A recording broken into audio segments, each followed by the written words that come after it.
يرفع الكرة في اليد ممتازة، والهدف الأول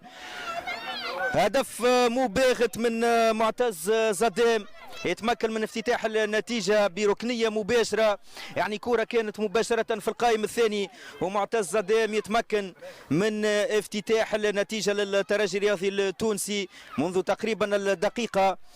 الثانية. رائد بوشنيبة إلى حسام غشة،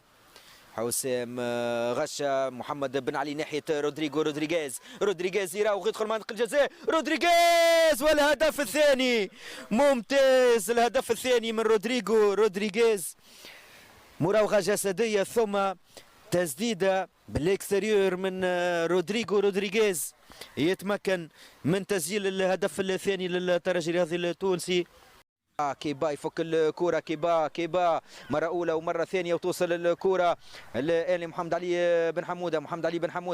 بن حمودة وتمرير فاروق الميموني، الحبيب كان يفك الكرة ثم أسامة السيلي، فاروق الميموني، أسامة السيلي في مناطق الجزاء، أسامة السيلي تمريرة من أسامة وفاروق الميموني والهدف محمد علي بن حمودة يسجل الهدف الثالث للترجي الرياضي التونسي في الدقيقة 82،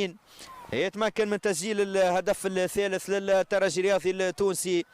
بعد توزيعة من أسامة السيلي، ترجع من الدفاع وموجود محمد علي بن حمودة.